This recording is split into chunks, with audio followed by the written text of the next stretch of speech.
My Quran Time ini dibawakan khas kepada anda oleh Mufas. أعوذ بالله من الشيطان الرجيم بسم الله الرحمن الرحيم الحمد لله رب العالمين الرحمن الرحيم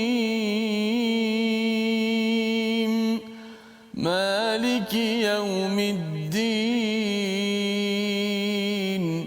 إياك نعبد وإياك نستعين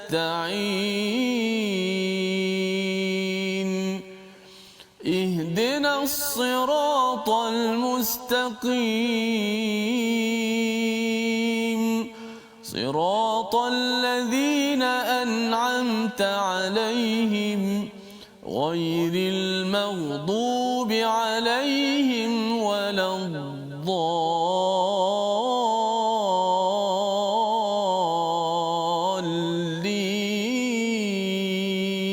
الضالين آمين.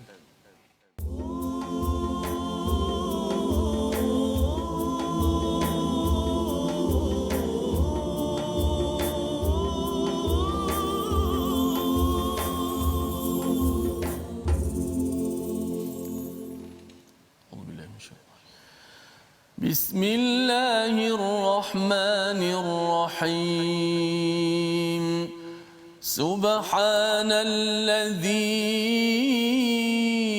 أسرى بعبده ليلا من المسجد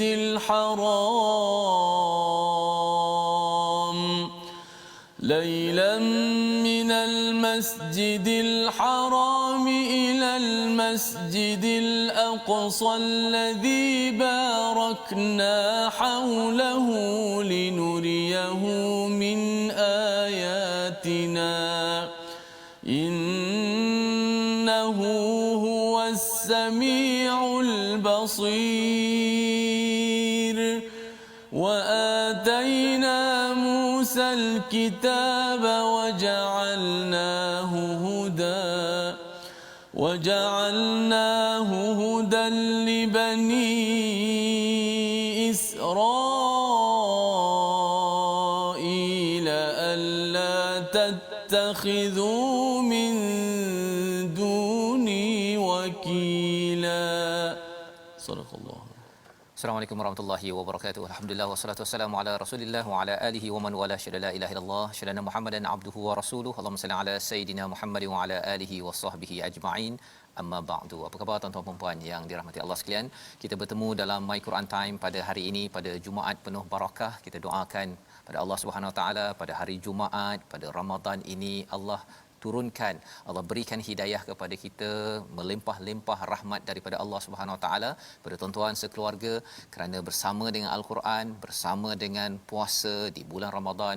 Moga-moga Allah izinkan kita untuk bertemu dengan bulan Lailatul ataupun malam Lailatul Qadar sebagai malam puncak kepada Ramadan ini, kerana kita sudah pun istiqamah bersama Al-Quran, ya, mendirikan malam dengan Quran dan berpuasa juga dengan Al-Quran.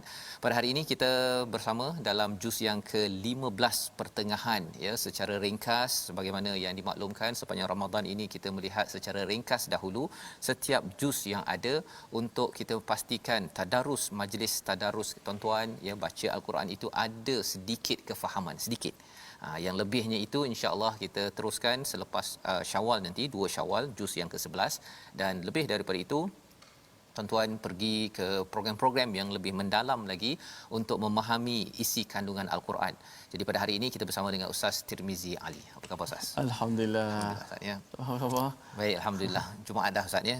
Ramadan kita pun dah lebih 1/3, ya. Macam mana Ustaz punya perjalanan Ramadan kali ini kalau bandingkan Ramadan tahun lepas, macam mana Ustaz? Masih KPKP tapi mungkin boleh berkongsi sedikit cerita dengan rakan-rakan tuan-tuan haji, puan-puan hajah. Saya memang merasakan sangat-sangat bersyukur pada tahun ini kerana ia sudah pasti lebih baik daripada tahun yang lalu, yang mana kita dapat beriktikaf di masjid, kita dapat melakukan solat sunat tarawih di masjid, dan kita dapat mengimarahkan, mensyiarkan Ramadan tersebut, dan mudah-mudahan Allah Subhanahu Wa Taala berikan kekuatan kepada kita terus menerus untuk kita dapat memburu malam Lailatul Qadar, insya-Allah. Insya-Allah ya, memudahkan Ustaz ya, dengan kesungguhan tuan-tuan yang berada bersama dalam My Quran Time, jangan lupa untuk share ya bersama dengan rakan, dan beritahu kepada kawan di ruang komen itu bahawa hari ini dua surah iaitu surah Al-Isra surah yang ke-17 dan surah Al-Kahfi sebahagiannya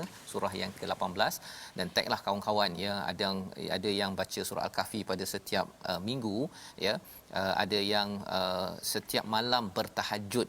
Hari ini ada cerita pasal tahajud tersebut ya, tentang mendirikan malam.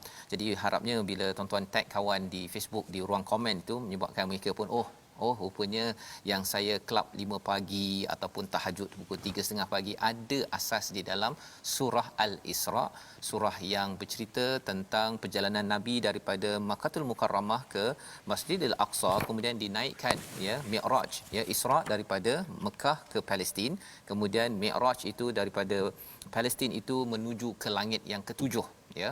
Jadi dalam peristiwa dalam ayat pertama yang dibacakan ustaz sebentar tadi, Maha suci Allah yang telah menjalankan hamba-Nya pada suatu malam daripada Masjidil Haram ke Masjidil Aqsa yang telah kami berkati sekelilingnya agar kami memperlihatkan kepadanya sebahagian tanda-tanda kebesaran Allah Subhanahu Wa Taala, kebesaran kami, sesungguhnya Dia Maha mendengar lagi Maha melihat. Apakah yang berlaku pada penurunan surah Al-Isra ini? Nabi berada dalam tahun kesedihan.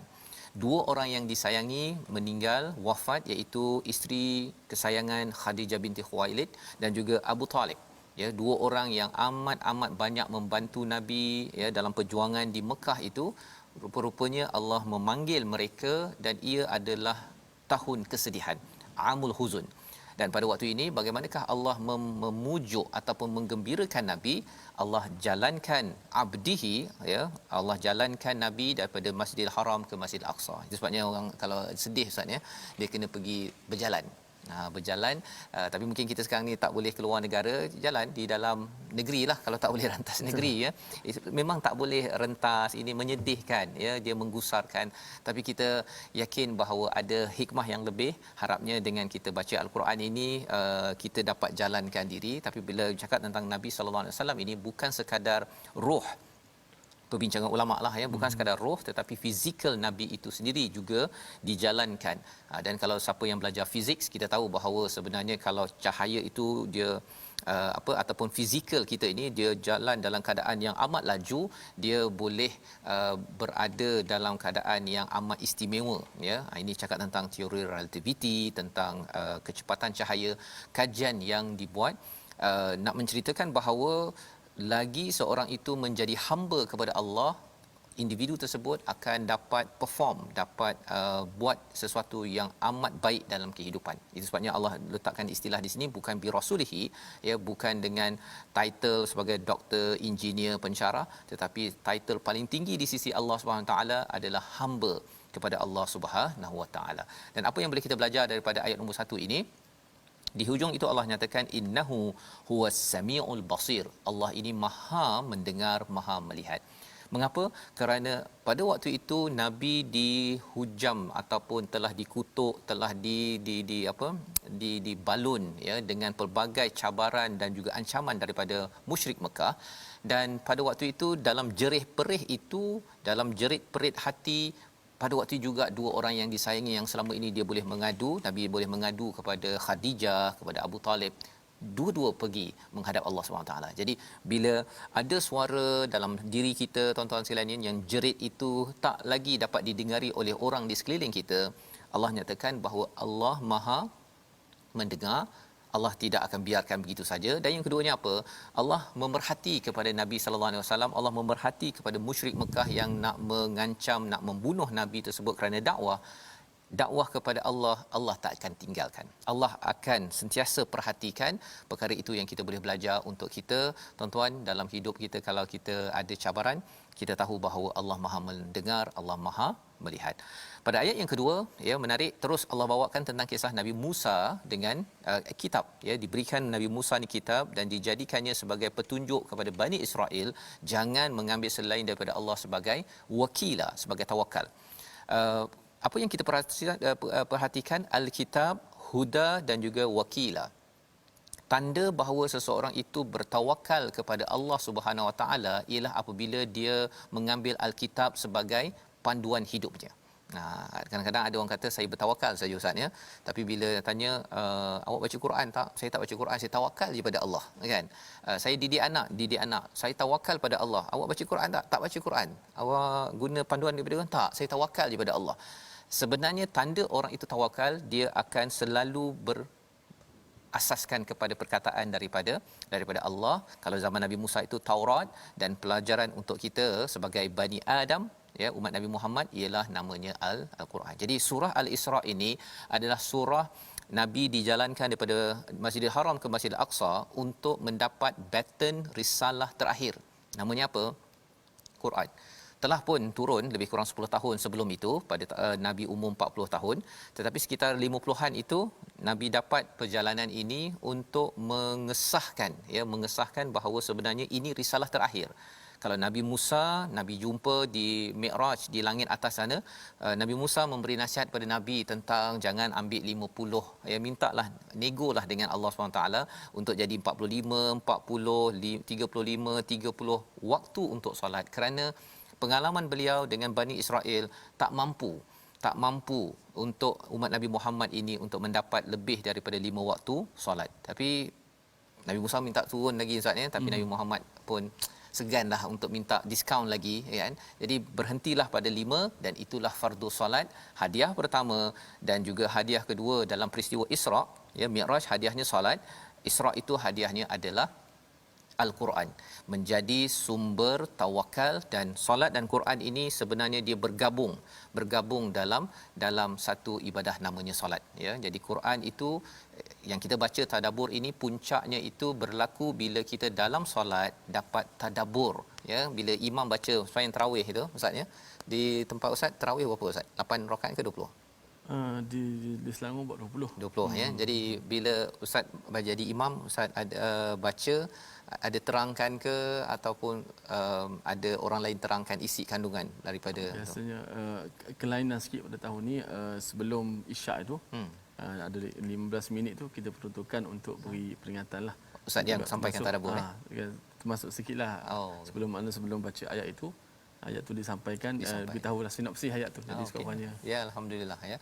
Dan itu juga saya buatlah dekat surau saya tu, dia satu page tu ambil je satu perkataan, kan. Jadi bila makmum dengar je perkataan itu, ya, subhanallazi asra bi abdihi, dia tahu dah, oh itu hamba Allah. Paling kurang pun rasa seronok sikitlah. Saya tanya beberapa survey daripada ahli qaryah tu yang sembahyang, dia kata kali ini dia rasa imam baca tu tak syok sendirilah. Memang imam kan nak syok sendiri, kan, tetapi kalau orang belakang tidak faham walaupun satu perkataan, tak tahu jalan ceritanya, dia rasa macam lama sangat, ya. Semalam ayat pasal hutang panjang tu, kan, tapi bila saya dah tahu dah tuan-tuan akan berhadapan dengan ayat paling panjang yang mungkin bergetar lutut, tetapi jangan sampai kita bergetar berhadap dengan Allah kerana tak bayar hutang. Jadi dia tahulah ayat paling panjang tu ayat untuk suruh bayar hutang, RM1 pun kena semak bersama. Jadi ini yang kita boleh belajar daripada halaman 282, sambung pada halaman 283 itu, asa rabbukum an yarhamakum, mudah-mudahan Tuhan kamu melimpahkan rahmat kepadamu, tetapi jika kamu kembali nescaya melakukan kejahatan, nescaya kamu kembali mengazabmu, dan kami jadikan neraka jahanam penjara bagi orang-orang yang kafir. Jadi Allah menyatakan tentang hadiah Quran ini adalah sebagai rahmat kepada kita. Fungsi Al-Quran itu dijelaskan pada ayat yang ke-9, ya. Mungkin saya minta ustaz baca ayat ini. Okey, ayat ke-9 berkenaan dengan bagaimana kehebatan Al-Quran yang menjadi petunjuk kepada kita semua, menjadi fungsi yang begitu besar dalam kehidupan kita. Ayat yang ke-9, insya-Allah. A'udzubillahi minasyaitonir rajim. هذا القرآن يهدي للتي هي أقوم ويبشر المؤمنين الذين يعملون الصالحات أن لهم أجرا كبيرا. صدق الله العظيم. Sesungguhnya Al-Quran ini memberi petunjuk ke jalan yang paling lurus dan memberi khabar gembira kepada orang mukmin yang melakukan amal soleh bahawa mereka akan mendapat pahala yang besar. Ini peranan Al-Quran sebagai sumber hidayah, ya, sebagai sumber hidayah yang akan menunjukkan kepada aqwam, jalan yang paling lurus, yang paling stabil. Inilah daripada Al-Quran. Itu sebabnya tuan-tuan, tahniah diucapkan terus bersama My Quran Time dan juga belajar di tempat-tempat lain tentang Al-Quran. Tidak rugi bila kita belajar Al-Quran ini. Syaratnya apa? Bila kita baca itu, kita dah faham dan kemudian kita nak mengamalkannya, kerana bila kita beramal, maka dinyatakan di sini wa yubasyirul mukminin, dia menjadi khabar gembira sentiasa, ya. Yubasyir ini mudhari' maksudnya, maksudnya selalu berlaku, memberi khabar gembira pada orang beriman. Untuk apa? Untuk beramal soleh. Allazina ya'maluna salihat. Jadi kalau katakan kita baca, kita faham, kita berhenti sampai situ saja, dia kadang-kadang tak nampak dia punya kesan positif dia.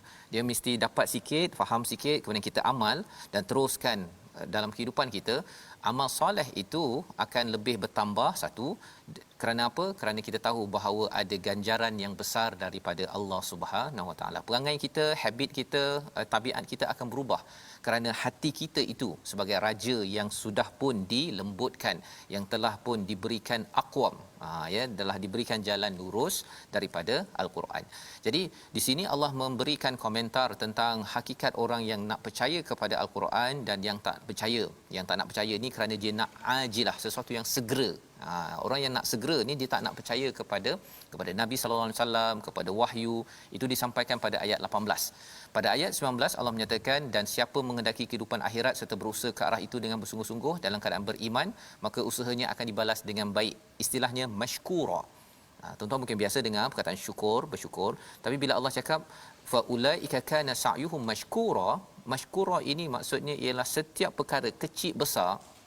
Tuan-tuan, walaupun satu huruf, walaupun katakan tuan-tuan derma setengah biji tamar, semua perkara tersebut akan dihargai oleh Allah Subhanahu Wa Taala, mashkura. Tapi kalau manusia tuan-tuan, ustaz, ya, kadang-kadang kalau orang sebelah, ya, contohlah orang sebelah dia kata tok tok tok tok, saya nak bagi juadah buka puasa, kan. Kemudian dia bagi satu bekas. Bekas. Kemudian dalam bekas tu kita buka lagi, ada bekas dalamnya. Betul, buka dalam bekas tu ada bekas lagi. Buka betul, akhir sekali setengah biji tamar ada macam apa, potong dua. Potong dua, kan. So ingatkan bekas besar tu dapat banyak. Bagi manusia biasalah ustaz kan. Dia rasa apa benda ni setengah biji tamar saja. Tetapi dalam hadis Nabi dinyatakan takun nar, jauhi daripada api neraka itu, ya, dengan walaupun setengah biji tamar ataupun dengan kalimah yang baik. Tak ada setengah biji tamar kita cakap elok-elok dekat Facebook, tuan-tuan berletak komen dekat bahagian Facebook itu, orang lain baca, itu juga adalah sesuatu yang akan disyukuri, ya, yang akan dihargai oleh Allah Subhanahu Wa Taala.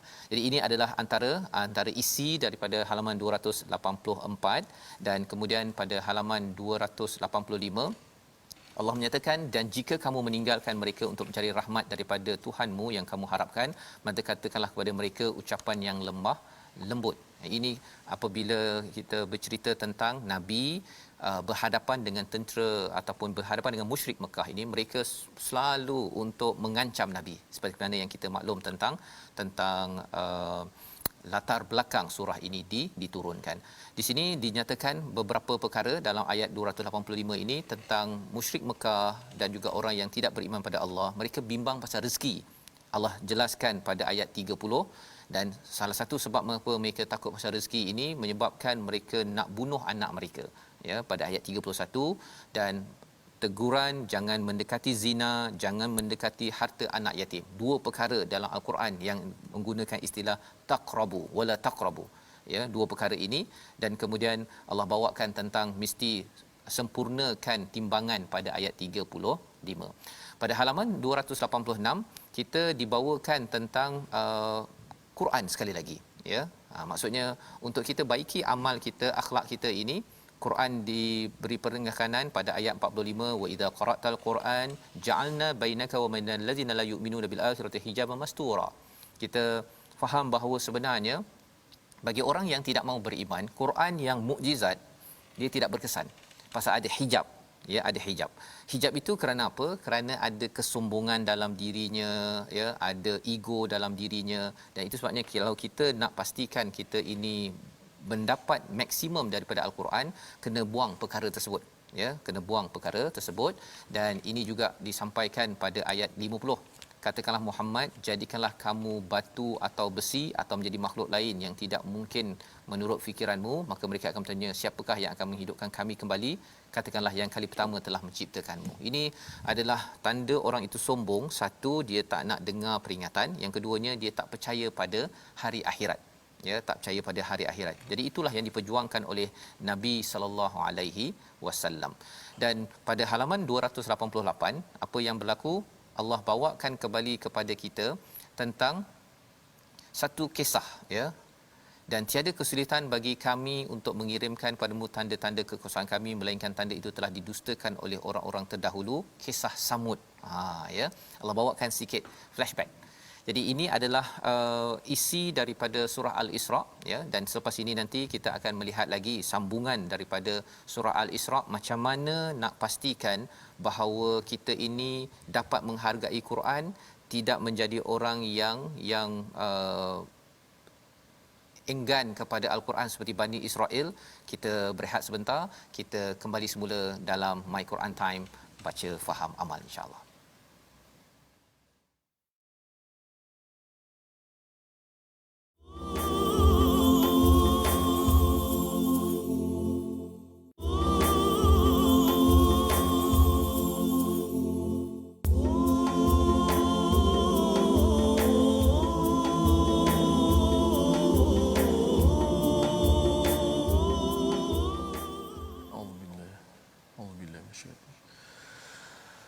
أقم الصلاة لدلوك الشمس إلى غسق الليل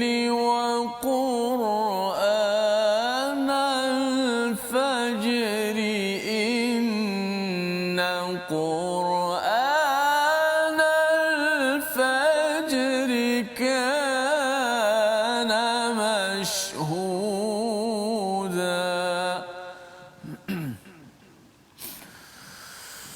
ومن الليل فتهجد به نافلة لك عسى أن يبعثك ربك مقاما محمودا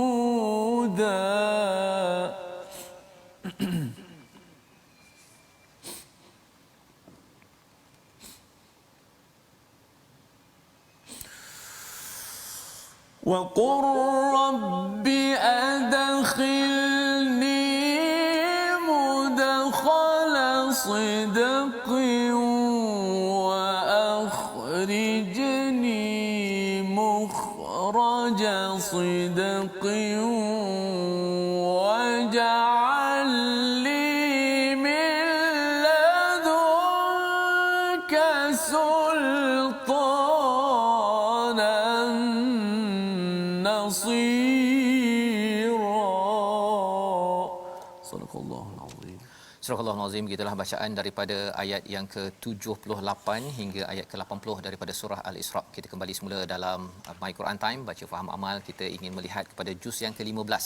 Juz yang ke-15 ini, di pertengahan ini kita nampak bahawa kita dijelaskan perjuangan Quran adalah perjuangan Nabi Muhammad sallallahu alaihi wasallam.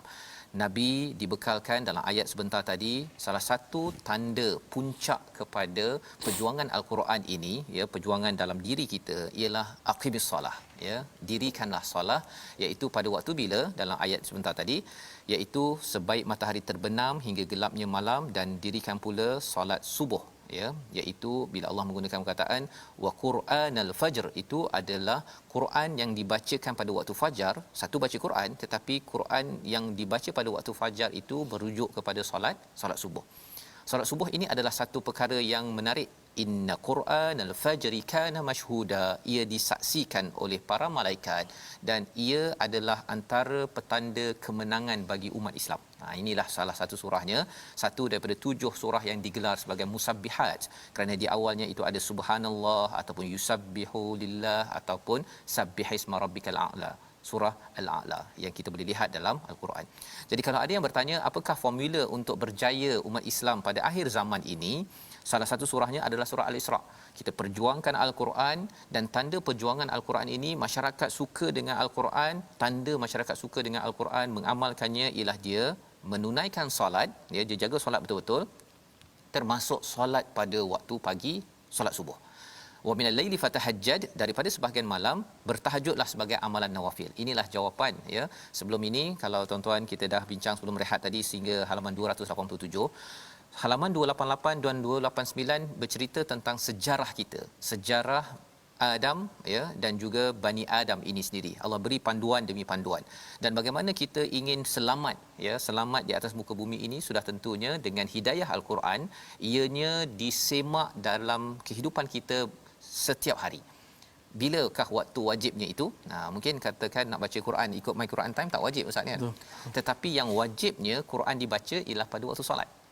Jadi kalau sahabat mereka dengar imamnya adalah Nabi waktu maghrib, isyak ke subuh, itu adalah peluang mereka mendengar ceramah, ya, mereka sebagai ruang untuk membaiki dan upgrade diri, kerana itu adalah cara untuk kemenangan pada zaman sahabat, pada zaman Nabi sallallahu alaihi wasallam. Dan Islam akan menang sekali lagi.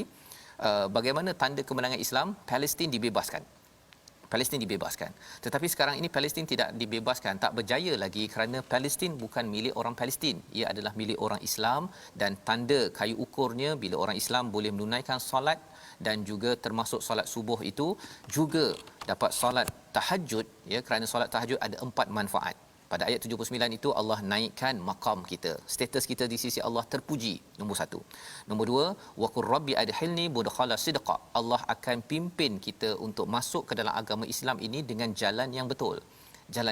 Takkan kena tipu masuk ajaran sesat, kerana orang itu bertahajud dengan memahami apa kandungan daripada Al-Quran. Nombor 2. Nombor 3, wa akhrijni mukhraja sidqa, iaitu Allah akan keluarkan masalah-masalah umat Islam dengan jalan keluar yang betul. Kalau kita ada masalah duit, ya, takkan sampai kita sanggup pinjam alung ataupun sistem riba, takkan. Kita akan dipimpin keluar, jalan keluarnya itu dengan jalan yang benar.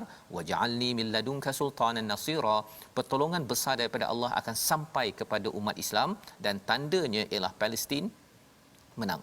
Jadi kalau sekarang ni Palestin belum menang lagi ustaz, ya. Kalau zaman dahulu itu kemenangan Nabi ini, Nabi baca ayat 81 ini ketika Fatu Mekah, ya, ketika berhala 360 itu dihapuskan, waktu itu Nabi baca ayat 81 ini.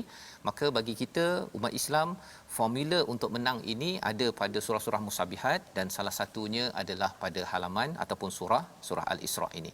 Jadi di dalam surah ini berterusan sampai ke hujung, Allah bawakan balik kepada kita tentang kisah Nabi Musa sebagaimana dinyatakan pada ayat yang ke-101, ya. Allah nyatakan walaqad ataina Musa tis'a ayatin bayyinat, 9 mukjizat daripada Nabi Musa yang Allah berikan. Kita apakah mukjizat yang masih kekal? 114 surah, ya, 30 juzuk ini adalah mukjizat. Jadi Nabi Musa menang, Allah izinkan dengan mukjizat yang ada, ya, dengan izin Allah Subhanahu Wa Taala. Kita akan menang dengan apa? Dengan mukjizat juga. Tak ada mukjizat jangan harap nak menang. Maksud dia, dalam satu organisasi, dalam satu keluarga, kalau nak menang, berjaya, inilah mukjizatnya, ya, mukjizat yang perlu kita pegang dan kita amalkan dalam kehidupan kita seharian. Jadi ini adalah surah Al-Isra, Dan surah seterusnya bercakap tentang perjuangan, surah Al-Kahfi, perjuangan akhir zaman. Kita baca daripada ayat pertama dan ayat kedua muka surat 293. Silakan Ustaz. Baik, alhamdulillah, sahabat sekian, kita berpindah kepada surah Al-Kahfi, surah yang selalu kita baca daripada hari Jumaat. Alhamdulillah kita masuk pada surah Al-Kahfi pada hari ini. Mudah-mudahan dapat lagi panduan dengan pada ayat pertama, yang kedua pun cukup power Ustaz. Betul. Power tak power insya-Allah nanti Ustaz Fas terang insya-Allah. Alhamdulillah. A'udzubillahi minasyaitonir Bismillahirrahmanirrahim.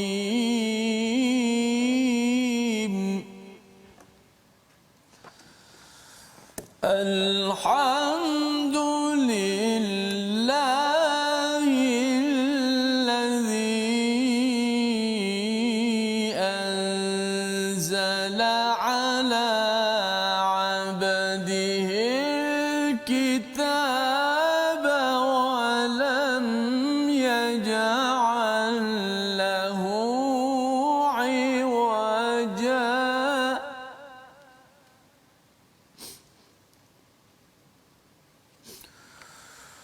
قيما لينذر بأسا شديدا من لدنه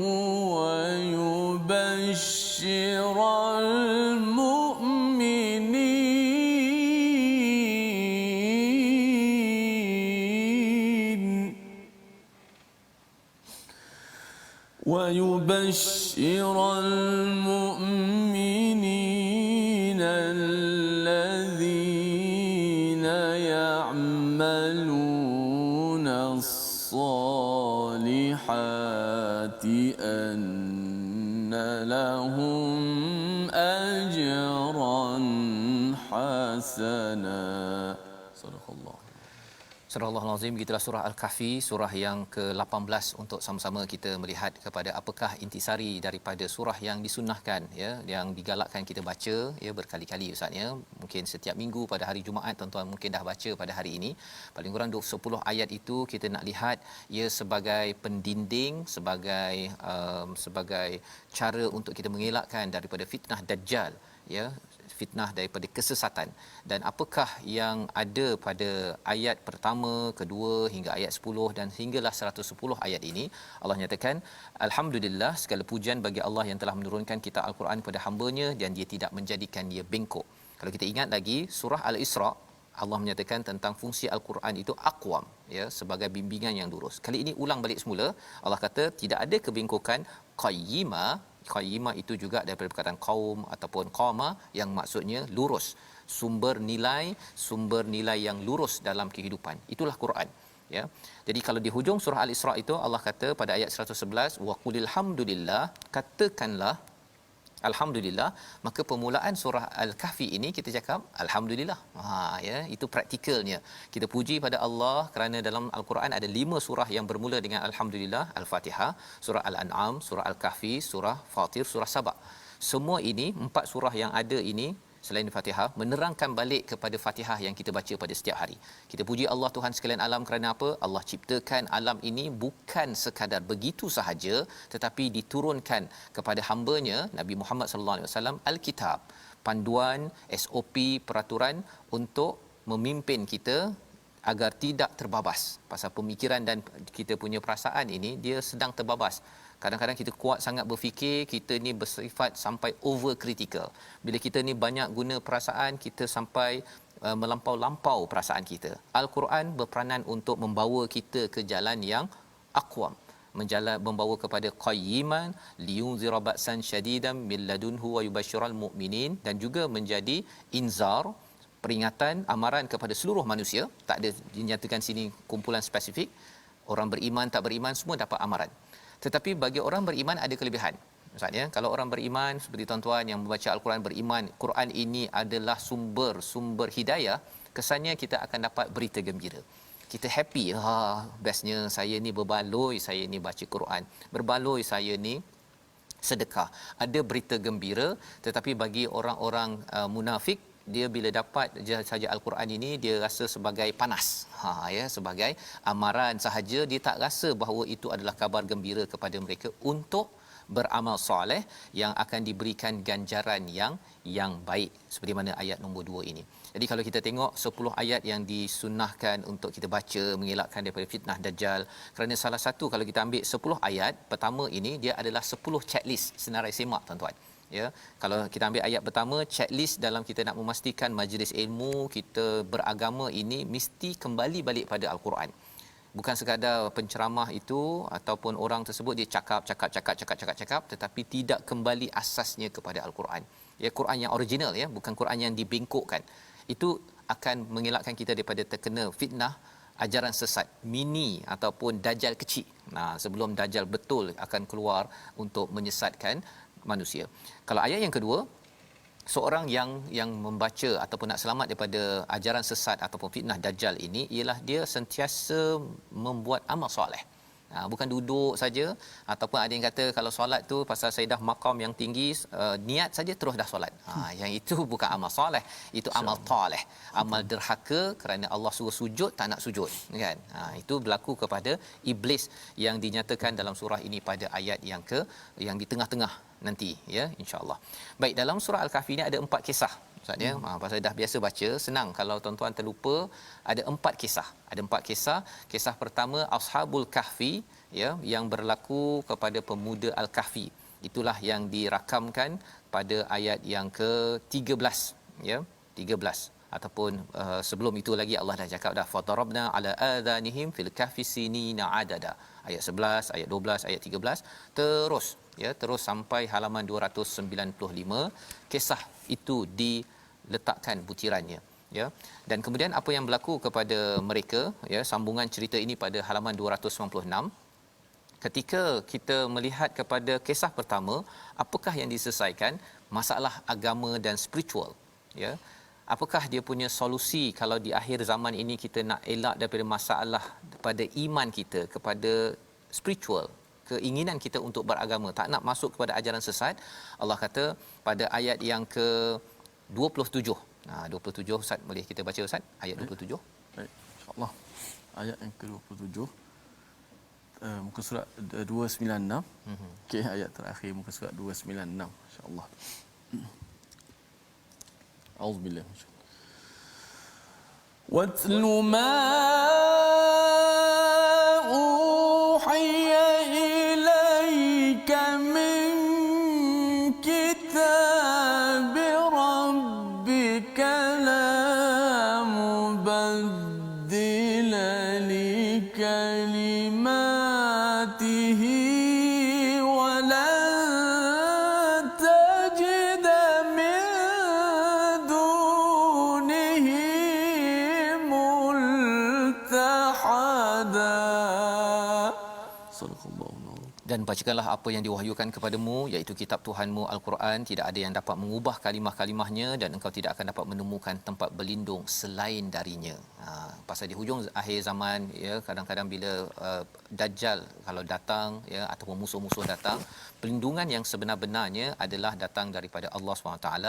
Tanda seseorang itu nak berlindung di bawah Allah SWT, tilawah Al-Quran. Tilawah itu maksudnya kita baca, diikuti dengan faham, dengan kita beramal daripada kitab. Bila Allah menggunakan perkataan kitab, maksudnya bukan sekadar baca untuk kita faham, tapi ia menjadi sumber peraturan yang datang daripada Rabbik, daripada Tuhanmu, daripada Tuhan kita, untuk kita jadikan sebagai amalan dalam kehidupan kita. Itu yang pertama. Yang keduanya Allah nyatakan pada ayat 28, wasbir. Bersabarlah diri kamu bersama dengan orang-orang yang menyeru, yang berdoa kepada siapa? Kepada Tuhan pagi petang, mengharapkan keredaan Allah Subhanahu Wa Taala. Jadi kita kena cari sahabat Quran. Kena cari, ya. Dan kita jangan mudah terpengaruh dengan orang yang kata kereta je, kereta besar tak ada masalah, ya, tetapi kalau kereta besar, rumah besar, pangkat besarnya itu hanya untuk jauh daripada Allah. Allah kata wala ta'du ainak, jangan kamu palingkan mata kamu turidu zinatal hayatid dunya, untuk hanya kagum kepada orang yang ada perhiasan dunia. Wala tuti', jangan taat kepada orang yang hatinya lalai daripada mengingati Allah dan mengikut hawa nafsu. Of course, pastinya pemimpin, orang-orang influencer yang mereka ini tidak kembali pada Quran. Kalau mereka kembali pada Quran, inilah yang kita kena bersahabat dari masa ke semasa, dan insya-Allah spiritual agama kita tidak mudah terpesong. Ini adalah kisah yang pertama. Kisah kedua dalam surah ini, Allah berikan satu perumpamaan pada ayat 32. Ya, kisah pemuda yang ada dua kebun dengan kawannya yang beriman. Kita baca kisah ini dalam ayat yang ke-32, Ustaz ya. Baik. Silakan. Baik, kita masuk ayat 32. Oh, kisah kebun Ustaz. Kisah kebun pula. Masya-Allah. Okey. A'udzubillahi minasyaitonirrajim. واضرب لهم مثلا رجلين جعلنا لأحدهما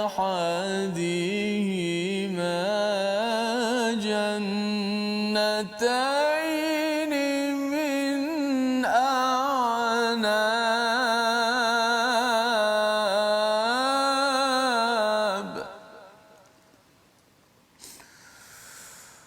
جعلنا لأحدهما جنتين من أعناب وحففناهما بنخل وجعلنا بينهما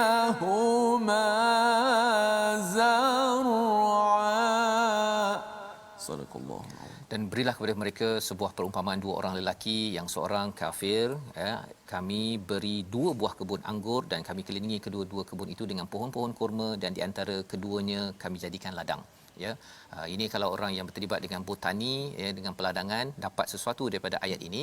Tapi kita nampak bahawa sebenarnya seorang yang punya kebun, dia rasa sombong, dia bercakap dengan kawannya yang beriman.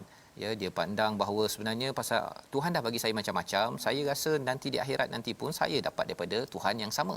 Dia confident bahawa dia adalah pada jalan yang benar. Jadi kawannya nasihat, dan dalam surah ini Allah nyatakan tentang solusi bagaimana kalau kita ada harta, ada anak, apa yang perlu kita buat agar ia terjaga daripada fitnah akhir zaman sehingga kan rugi tak bawa ke mana. Allah nyatakan pada ayat 46, harta dan anak pinak adalah perhiasan kehidupan dunia, tapi amal soleh yang berterusan adalah lebih baik pahalanya di sisi Allah. Maksudnya ada harta, convert jadi amal soleh. Anak, tukarkan cepat-cepat menjadi amal soleh. Kerana amal soleh ini sahajalah yang menjadi ataupun yang berharga bila kita sampai bertemu Allah nanti di akhirat sana. Jadi itu kisah yang kedua pada halaman yang ke-300, pada ayat yang ke-60 Allah bawakan tentang kisah ketiga, Nabi Musa.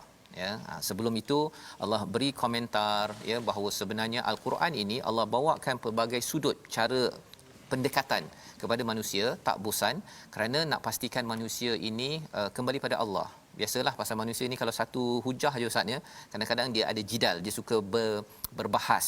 Jadi Allah bawakan macam-macam sampaikan hati kita ni dia nak keluar ke sana, Quran attack kat situ. Keluar ke sana, attack lagi. Dalam pelbagai hujah, itu bagaimana Quran ini akan melindungi kita daripada kena tipu oleh hujah-hujah Dajjal di akhir zaman. Kisah Nabi Musa pada ayat 60 sebagai satu ayat yang pendek. Ingatlah ketika Musa berkata kepada pembantunya, aku tidak akan berhenti sebelum sampai ke pertemuan dua laut, atau aku akan berjalan terus menerus hingga bertahun-tahun. Apa kisahnya? Nabi Musa ditanyakan oleh Bani Israel siapa orang yang paling bijak sekali. Nabi Musa menyatakan tentang Taurat. Nabi Musa menyatakan dia rupanya ditegur oleh Allah bahawa ada hamba lain yang lebih bijak. Maka Nabi Musa seorang yang merendah diri, berazam mencari guru tersebut. Inilah yang kita belajar baca sehingga halaman 301, dan insya-Allah besok kita akan sambung lagi sambungannya. Cuma pelajaran daripada kisah Nabi Musa ini apa? Teruslah menuntut ilmu. Kita doakan Allah izinkan kita menjadi orang yang selalu menuntut ilmu, merendah diri, selalu jaga harta, jaga agama kita dengan panduan daripada Al-Quran. Kita berdoa pada Allah SWT dipimpin Ustaz Tirmizi. Bismillahirrahmanirrahim. Alhamdulillahirabbil alamin. Wassalatu wassalamu ala rasulihil amin. Ya Allah, ya Tuhan kami, ampunkanlah dosa-dosa kami, ya Allah. Ya Allah, Kau berikanlah kekuatan kepada kami untuk kami beramal saleh di bulan Ramadan, ya Allah. Berikanlah kekuatan kepada kami untuk kami berpuasa pada siang hari, ya Allah. Ya Allah, beri kekuatan kepada kami untuk kami menjaga lidah kami, ya Allah. Untuk kami menjaga mata dan telinga kami, ya Allah, hati kami, ya Allah, daripada mengotori ibadah puasa ini, ya Allah. Ya Allah, berikanlah kekuatan kepada kami untuk kami membaca Al-Quran, kalam-Mu, ya Allah, di bulan Ramadan ini, ya Allah. Ya Allah, beri kekuatan kepada kami untuk meningkatkan kefahaman kami terhadap Al-Quran, kalam-Mu, ya Allah.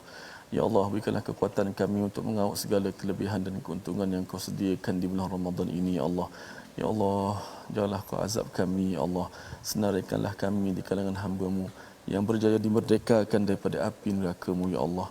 Ya Allah, masukkanlah kami semua dalam syurga Firdaus, ya Allah. Allahumma inna nas'aluka al-firdausal a'la. Allahumma inna nas'aluka al-firdausal a'la. Ya Allah, anugerahkanlah kepada kami syurga Firdaus, ya Allah. Ya Allah, masukkanlah kami ke dalam syurga sekeluarga kami, ya Allah. Sebagaimana kami seronok bergembira di atas dunia ini, berikanlah kami peluang ini untuk menikmatinya di syurga-Mu, ya Allah. Ya Allah, terimakanlah akal amalan kami, ya Allah. Ya Allah, Kau pertemukanlah kami pada malam Lailatul Qadar nanti, ya Allah. Ya Allah, Kau berilah kami dalam keadaan bersedia untuk bertemu Lailatul Qadar pada tahun ini, ya Allah. Ya Allah, berikanlah kekuatan kepada kami untuk beramal pada malam Lailatul Qadar, ya Allah. Ya Allah, berjayakanlah kami pada malam tersebut, ya Allah, dan terimalah segala amalan kami, ya Allah. Amin ya rabbal alamin. Amin ya rabbal alamin. Moga-moga Allah menerima doa kita sebentar tadi, tuan-tuan sekalian, dan moga-moga kita makin kental lagi berjuang pada Al-Quran. Surah Al-Isra, surah Al-Kahfi ini membawa mesej bahawa kita perlu memperjuangkan Quran. Tuan-tuan boleh bersama dalam tabung gerakan Al-Quran sebagai satu platform. Tuan-tuan menyumbang dan kita ingin sebarkan kesedaran Al-Quran ini kerana ia adalah sumber hidayah yang memandu jalan lurus, aqwam, yang pasti lurus, dan ini yang kita perlukan dalam kecamuk dalam pelbagai cabaran yang melanda negeri, negara dan dunia ini. Kita bertemu lagi dalam siri ulangan dan insya-Allah kita doakan kepada pengasas Mufas untuk terus diberikan kesihatan, diberkati, dan rancangan ini dibawakan oleh Mufas untuk tuan-tuan terus menjadi pejuang Al-Quran. My Quran Time, baca faham amal insya-Allah.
My Quran Time itu tadi dibawakan khas kepada anda oleh Mufas.